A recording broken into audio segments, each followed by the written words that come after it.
আসসালামু আলাইকুম ওয়া রাহমাতুল্লাহি ওয়া বারাকাতুহু। আলহামদুলিল্লাহি রাব্বিল আলামিন। শুরু হচ্ছে তাদাব্বুরে কোরআন।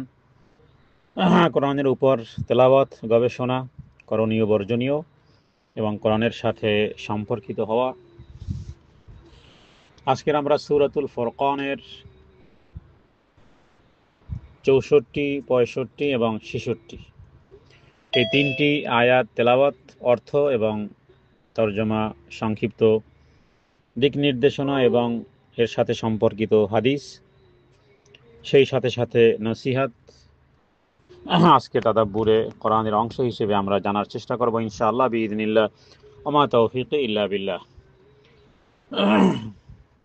সূরাতুল ফুরকানের আয়াত নম্বর ৬৪, ৬৫ এবং ৬৬ ইনশাআল্লাহ। আউযু বিল্লাহি মিনাশ শাইতানির রাজীম।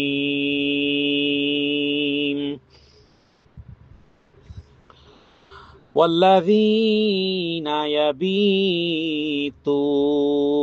لربهم سجدا وقياما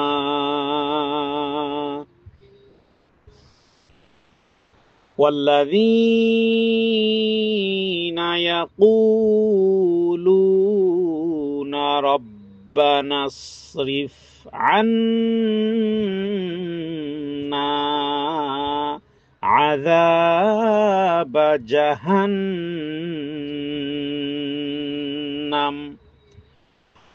إن عذابها كان غراما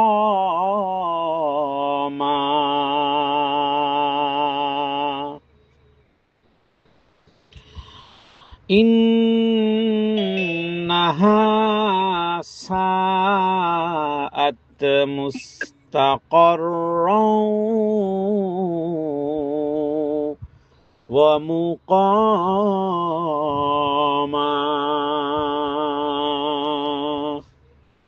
সূরা ফুরকানের ৬৪, ৬৫ এবং ৬৬ তিনটি আয়াত তেলাওয়াত করেছি।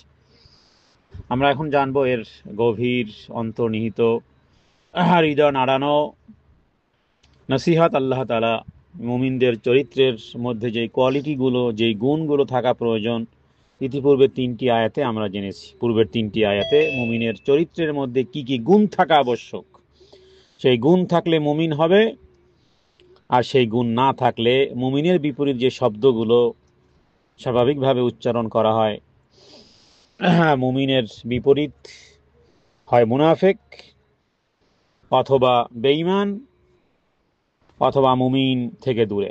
আর রাসূলুল্লাহ সাল্লাল্লাহু আলাইহি ওয়াসাল্লাম বলেছেন যে লা ইয়াদখুলুল জান্নাতা ইল্লা মুমিন। আল্লাহ তাআলা মুনাফিকদের জন্য, বেঈমানদের জন্য জান্নাতকে হারাম করেছেন। জান্নাতে প্রবেশ করতে হলে নারী আর পুরুষকে মুমিন হতেই হবে। মুমিন ছাড়া বেঈমানের জন্য আর মুনাফিকের জন্য আল্লাহ জান্নাতকে বানাননি, জান্নাতে তারা প্রবেশ করতে পারবে না। তাহলে অবশ্যই বোঝা উচিত যে মুমিনের চরিত্রে ওই গুণগুলো আমার মধ্যে আছে কিনা। আর সেই হিসেবেই তাদাব্বুরে কোরআনের মধ্যে আমরা সূরা ফুরকানের ইতিপূর্বে তিনটি আয়াতে যে বিষয়টি আমরা আলোচনা করেছি, আজকের দ্বিতীয় ৩ আয়াত সম্পর্কে ইনশাআল্লাহ। ওয়াল্লাযীনা ইয়াবিতুনা লিরাব্বিহিম, কারণ সব হলো রহমানের বান্দা। এখান থেকে সূরা ফুরকানের পূর্বের ৩ আয়াত থেকে একেবারে এন্ড অফ মোমেন্ট সর্বশেষ আয়াত পর্যন্ত যেই চরিত্রে কথাগুলো উল্লেখ করা ছিল রহমানের বান্দা, রহমানের স্পেশাল বান্দা, রহমানকে আল্লাহ সুবহানাহু ওয়া তাআলা। তার মানে এখানে আল্লাহ তাআলা বলতেছে যে রহমানের বান্দারা তো তারা, ওয়াল্লাযীনা ইয়াবিতুনা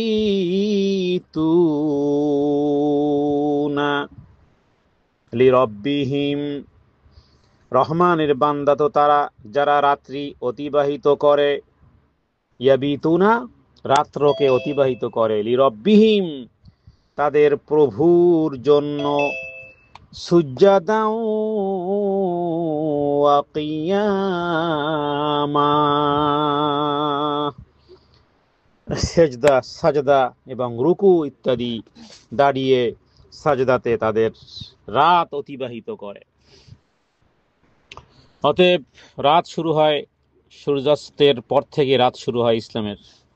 তার মানে যদি মাগরিবের সালাত কেউ যথাযথভাবে সঠিক সময় আদায় করে, সুন্নাহ আদায় করে, আবার এশার সালাত আদায় করে, তো এগুলো সব রাতেরই সালাত। তবে এখানে এগুলো 33 মার্কের পাস।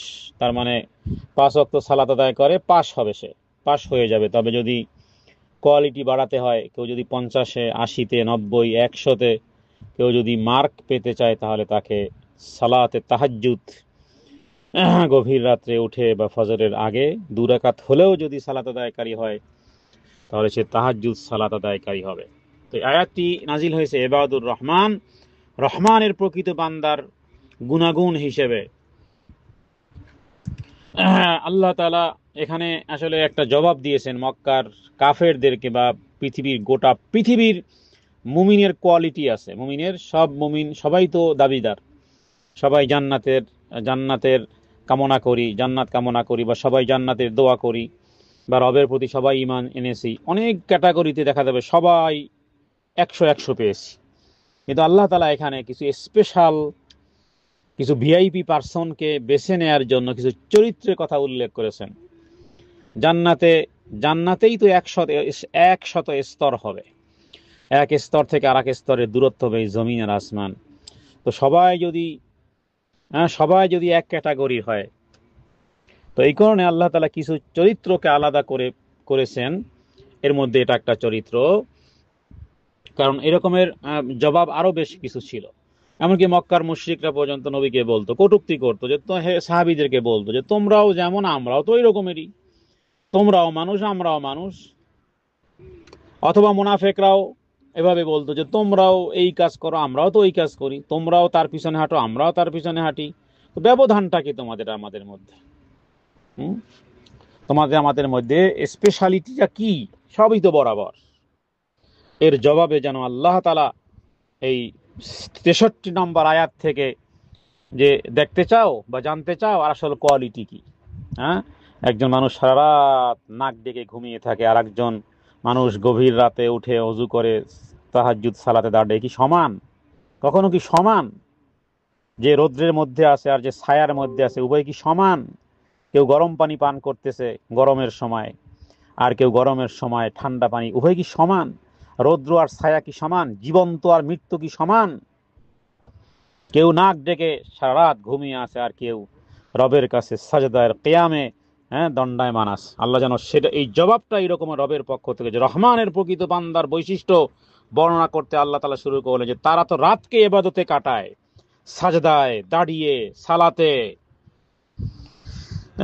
তাহলে এরা হলো সেই স্পেশাল বান্দা যারা তাহাজ্জুদের সালাত আদায় করে, রাতের অন্ধকারে তারা দুনিয়ার আরাম ত্যাগ করে আল্লাহর সামনে দাঁড়ায়। রাসূলুল্লাহ সাল্লাল্লাহু আলাইহি ওয়াসাল্লাম এবং সাহাবায়ে কেরামের এই চরিত্র ছিল, এবং সবচেয়ে অগ্রণী ভূমিকা তারা ছিল। ইয়াবিতুন মানে তারা রাত যাপন করে, তাদের রাত যাপন হয় এভাবে। তারা শুধু একটু নামাজ পড়েই ঘুমায় না, বরং রাতের উল্লেখযোগ্য অংশ ইবাদতে কাটায়। ইমাম কুরতুবী উল্লেখ করেছেন, এখানে সাজদা এবং কিয়াম একসাথে উল্লেখ করা মানে হলো পুরো সালাত। তার মানে সালাতুল লাইল, তাহাজ্জুদের সালাত, রাতের এই নিঃশব্দ সময় ইবাদতের জন্য সবচেয়ে উপযুক্ত। তখন রিয়া, মানুষ দেখানো, এই ইবাদত মানুষ দেখানো হয় না। দুনিয়ার ঝামেলা মুক্ত হয়ে মানুষের দৃষ্টিও থাকে না।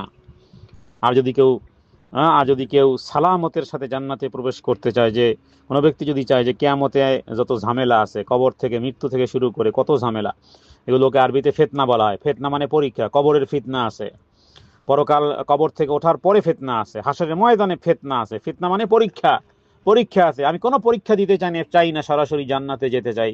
এই প্রশ্ন যদি আমরা কোরআনুল কারিমে বা হাদিসের মধ্যে সার্চিং করি, যে ও কোরআন ও হাদিস বলো, আমি নিরাপত্তার সাথে আমি জান্নাতে প্রবেশ করতে চাই, মৃত্যু হবে এরপরে অন দা টাইমে আমি জান্নাতে প্রবেশ করতে চাই, কোনো পরীক্ষায় আমি অংশগ্রহণ করতে চাই না, তাহলে এর উত্তর আমরা বুখারী এবং মুসলিম থেকে পাই। রাসূলুল্লাহ সাল্লাল্লাহু আলাইহি ওয়াসাল্লাম বলেছেন, আফশুস সালাম ওয়া আত'ইমুত তাআম নিনুল কালাম কিল্লাতে মাল আনাম সাল্লু বিন নাসি নিয়াম তাদখুলুল জান্নাতা বিসালাম। এই হাদিস শুনে আব্দুল্লাহ ইবনে সালাম, যিনি ইহুদিদের সর্দার ছিল, পণ্ডিত ছিল, তাওরাতের হাফেজ ছিল, সে প্রথম নবীকে ট্রাই করতে এসেছিল, আর নবীজির বৈঠকে সেই কথা শুনে তার দিল আর দিমাগ পরিবর্তন হয়ে গেছে, যে এই কথা তো সাধারণ কোনো কথা না, এই কথা তো তাওরাতে আছে, এই কথা জাব্বুরে আছে, এই কথা ইনজিলে আছে, তা আমি জানি। এই লোকটা কিভাবে জানলো? তাহলে নিশ্চয়ই কোনো পাগল না, নিশ্চয়ই নবী হবে। বাস, আর কোনো কথা না, আব্দুল্লাহ ইবনে সালাম মুসলিম হয়ে গিয়েছিল। হাদিসটি ছোট্ট, আফসুস সালাম, বেশি বেশি সালাম দাও। এর দ্বারা কি হবে? অহংকার দূর হবে, অহংকার দূর হবে, ভালোবাসা সৃষ্টি হবে। ওয়াতিমুত তাআম, মানুষকে খাবার খাওয়া আল্লাহর সন্তুষ্টির জন্য, দান দক্ষিণা করগুলো মানুষের সন্তুষ্টির জন্য, দ্বিতীয় কোয়ালিটি। এরপরে আফসুস সালাম ওয়াতিমুত তাআম, নিনুল কালাম, নম্র ভাষায় কথা বলো। হ্যাঁ, এটা কত উত্তম চরিত্র এটা। এরপরে সল্লু বিন্নাসিন নিয়াম, ওই সময় সালাত আদায় করে যখন মানুষ ঘুমিয়ে থাকে, তাহলে কি হবে? তাদখুলুল জান্নাতা বিসালাম, নিরাপত্তার সাথে, কোনো রকমের পরীক্ষা ব্যতীতই সরাসরি মৃত্যুর পরে, হ্যাঁ, station by station, station by station, সর্বশেষ জান্নাতি নিরাপত্তার সাথে প্রবেশ করবে। সেই কথাই যেন এসে স্মরণ করিয়ে দিয়েছে, ওয়াল্লাযীনা ইয়াবিতুনা লিরাব্বিহিম সুজ্জাদাও ওয়া কিয়ামা। রাসূলুল্লাহ সাল্লাল্লাহু আলাইহি ওয়াসাল্লাম বলেছেন, আফদালুস সালাতি বাদাল ফারিদাতি সালাতুল লাইল, ফরজ নামাজের পরে সর্বোত্তম সালাত হলো রাতের সালাত। আর বান্দা যখন সাজদাতে গিয়ে লম্বা করে দোয়া করতে থাকে, নবীজি বলেছেন, আকরাবু মা ইয়াকুনুল আবদু মির রাব্বিহি ওয়া হুয়া সাজিদুন, বান্দা তার রবের সবচেয়ে বেশি ক্লোজার হয়, সবচেয়ে বেশি নিকটবর্তী হয় যখন বান্দা সাজদায় থাকে। এবার আপনি নিজেই চিন্তা করেন, সবচেয়ে ঘনিষ্ঠ মুহূর্ত, সবচেয়ে কাছাকাছি মুহূর্ত আপনি কি 2 সেকেন্ডে করবেন নাকি 2 মিনিটে সাজদা করবেন? নাকি রাসূলুল্লাহ সাল্লাল্লাহু আলাইহি ওয়াসাল্লাম তো সাজদায় যেতেন আর আয়েশা বলতেন যে হতে পারে তার প্রাণ রুহু বের হয়ে গেছে, কারণ সাজদা থেকে নবীজি আর উঠতেছেন না, হৃদয় যেন মিলে গেছে রবের সাথে। মানুষ তো নিজের সন্তানকে কতক্ষণ জড়িয়ে ধরে চুমু খায়, ছাড়তে মন চায় না, এগালে ওগালে চুমু খায়, বুকে জড়িয়ে ধরে, কেন? মায়ের সাথে সন্তানের ভালোবাসার সম্পর্ক। হ্যাঁ, এই যেন তৃপ্তি আর তৃপ্তি, বাচ্চাও যেন মায়ের বুকে তৃপ্তি খুঁজে পায়, আর মাও যেন বাচ্চাকে বুকে জড়িয়ে ধরে তৃপ্তি আর তৃপ্তি খুঁজে পায়। কারণ ভালোবাসার বহিঃপ্রকাশে কিছু নমুনা আছে। হ্যাঁ, গরু ছাগলও দেখবেন যে তার বাচ্চাকে আদর করে, ছোট বাচ্চাগুলো, গরু তার গরুর বাচ্চাকে আদর করে, হ্যাঁ, ছাগল তার ছাগলের বাচ্চাকে, কুকুর ছানা তার কুকুর ছানাকে আদর করে, মুরগি তার মুরগির বাচ্চাকে আদর করার একটা ঢং, একটা শিক্ষা, হ্যাঁ, মাতৃত্বের একটা বহিঃপ্রকাশ আছে। আপনার আমার রবের সাথে সম্পর্কের ভালোবাসার বহিঃপ্রকাশ হলো সাজদাতে, how long you take time, সাজদাতে কতক্ষণ আপনি দিতে পারেন, কারণ এটা হলো সবচেয়ে রবের কাছাকাছি জায়গা। সুতরাং আব্দুল্লাহ ইবনে সালাম মদিনায় এসে এটাই দেখেছিলেন, নবীজি বলতেছেন, ও মানুষ, ও পৃথিবীর মানুষ, সালামকে ছড়িয়ে দাও, মানুষকে খাওয়াও, আত্মীয়তার সম্পর্ক বজায় রাখো, আর রাতের বেলা সালাত আদায় করো যখন মানুষ ঘুমিয়ে থাকে, তার মানে অধিকাংশ মানুষ ঘুমিয়ে থাকে, তাহলে নিরাপত্তার সাথে, কোনো রকমের পরীক্ষা ব্যতীত শান্তির সাথে, সম্মানের সাথে জান্নাতে প্রবেশ করতে পারবে। ইমাম তিরমিজি 2485 নম্বর বিশুদ্ধ সনদে হাদিসটি এনেছেন। তাহলে আজকে আমরা একটি আয়াত নিয়ে আলোচনা করব, বাকি দুটি আয়াত নয়। তাহলে এই আয়াতের মধ্যে শিক্ষা নসিহত হলো রহমানের প্রকৃত বান্দাদের বৈশিষ্ট্য আমরা পেলাম। এবার আমরা ট্রাই করব যে রাতের ইবাদতের মাধ্যমে আপনি কমপ্লিটলি আলাদা, আপনি আলাদা। দিনের ব্যস্ততা যেমন ফরজ এবং দায়িত্বপূর্ণের মধ্যে, তেমনি রাত হলো আল্লাহর সাথে একান্তভাবে রবের সাথে মিলিত হওয়ার কারণ। শেষ রাতে আল্লাহ তাআলা ডাকতে থাকেন, কার কি লাগবে সব রবের কাছে আগে বলতে হবে। ইমানের গভীর প্রতিফলন, ইমানের গাছটা যে মজবুত, তার বহিঃপ্রকাশ হলো দিনের বেলা মুমিন ও কাফের সবাইকে দেখা যায় কাজকর্ম করতে, কিন্তু রাতের অন্ধকারে আল্লাহর সামনে দাঁড়ানোই প্রকৃত মুমিনের আলামত। সুতরাং সাজদার কিয়াম হলো বিনয় এবং আনুগত্যের প্রতীক। সাজদা বান্দার সর্বোচ্চ বিনয় প্রকাশ করে, আর দাঁড়িয়ে কিয়াম বান্দার আনুগত্যের ঘোষণা। সুতরাং রাতে যখন সবাই আরামে ঘুমাচ্ছে, তখন 5 মিনিটের জন্যই ওঠেন না, মাত্র 5 মিনিট, 10 মিনিটের জন্য উঠুন। প্রেমিক প্রেমিকার কি বলে দেখা সাক্ষাৎ, যেটা যদি আধা মিনিটের জন্য হয়, তবুও তারা হৃদয়ে প্রশান্তি পায়।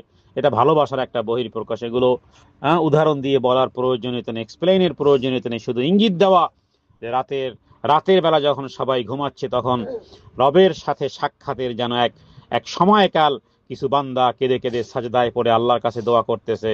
এটা হলো ইবাদুর রহমান, ভিআইপি স্পেশাল বান্দা হওয়ার আলামত। কোরআনুল কারীমে অন্যত্র রয়েছে যাদের রাতের বেলা তাদের পাজর শয্যা থেকে বিচ্ছিন্ন থাকে, তারা তাদের রবকে ভয় এবং তার রহমতের আশা করে। সুতরাং চিন্তা করুন, দুনিয়ার মানুষ হয়তো আপনাকে চিনবে না, আপনার রাতের অশ্রু হয়তো কাউকে ছুবে না, কিন্তু আল্লাহ দেখতেছেন, ফেরেশতারা লিখতেছে একটি সেজদার কান্না, রাতের গভীরে একটি নিঃশব্দ, রাতের একটি দোয়া আপনার কবরকে রওশন করে দিবে, আলোকিত আলোকময় করে দিবে, পরকাল আলোকিত আলোকময় করে দিবে। কিয়ামতের দিন আরশের ছায়ায় পৌঁছে দিবে, জান্নাতের সুউচ্চ মাকামে এট দ্য টপে আপনাকে পৌঁছে দিবে। আল্লাহ তাআলার কাছে প্রার্থনা করি, হে রব্বে কারীম, তুমি আমাদেরকে তোমার স্পেশাল খাস বান্দা ইবাদুর রহমান হওয়ার তৌফিক দান করো। হাযা মিন্নাল ইলমু ইনদাল্লাহ, আল্লাহু আ'লামু বিস-সাওয়াব, ওয়া সাল্লাল্লাহু আলা সাইয়্যিদিনা মুহাম্মাদিন নাবিয়্যিল উম্মি ওয়া আলিহি ওয়া সাল্লাম। আসসালামু আলাইকুম ওয়া রাহমাতুল্লাহি ওয়া বারাকাতুহু।